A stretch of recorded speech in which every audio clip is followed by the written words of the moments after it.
সাবেক নির্বাচন কমিশনার আউয়াল গ্রেপ্তার হয়নি। কিছুক্ষণ আগে আপনাদের বললো ওই যে অনেক সময় মিডিয়া বলতেছেন যে হাবিবুল আউয়াল ওই যে আগে চিফ ইলেকশন কমিশনার অ্যারেস্ট হয়েছে, ইনফ্যাক্ট এখন পর্যন্ত অ্যারেস্ট হয়নি। অ্যারেস্ট হয়েছে যে নুরুল হুদা সাহেব। আর এটা হলো গতকালকে উনি ইসে থেকে অ্যারেস্ট হয়েছে, কি জানি বলে এই উত্তরা থেকে। বাট ওনার যে যেভাবে করা হয়েছে যে মব জাস্টিস, এটা হলো কোনো অবস্থায় গ্রহণযোগ্য না, এটা কোনো ব্যবস্থায় গ্রহণযোগ্য না। আর এটার সাথে ওনার যে ওই বিভিন্ন ওনার সাথে যে একটা খারাপ দেখছেন ইটি পাঠায় দিছে, এরও কোনো অবস্থায় গ্রহণযোগ্য না। আপনারা বলবেন যদি কোনো কিছু থাকে, এই সব কোনো ঘটনা ঘটলে আইন শৃঙ্খলা বাহিনীর কাছে তারা হস্তান্তর করবে এবং আইন শৃঙ্খলা বাহিনী প্রপার অ্যাকশন নেবে।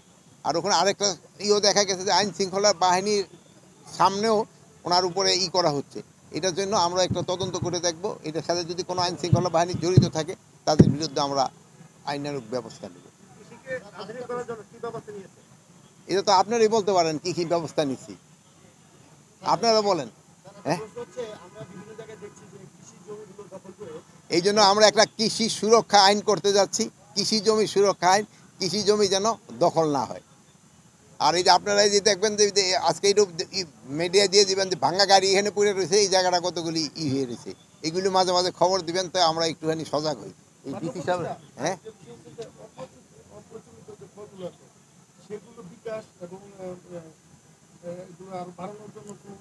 অপরিচালিত ফল না, আমাদের দেশে যে ফল, আমাদের দেশি ফল, এইগুলি কিন্তু অপরিচালিত না। দেশি ফলগুলি যেন আস্তে আস্তে, এই জন্য আপনি দেখেন না আমি ওই যে 2টা ফল গাছের কেন বললাম, এই ফলগুলি গাছগুলি কিন্তু হারায় যাচ্ছে।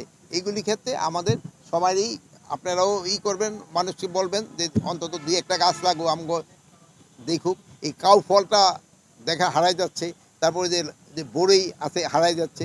এক সময় কিন্তু লটকন হারাই গেছে, কিন্তু এখন আবার লটকন কিন্তু খুব পাচ্ছে। কিন্তু এই জন্য বিদেশি ফলের সাথে সাথে আমগো দেশি ফলটা আসো। চ্যানেলটি সাবস্ক্রাইব করে পাশে থাকবেন।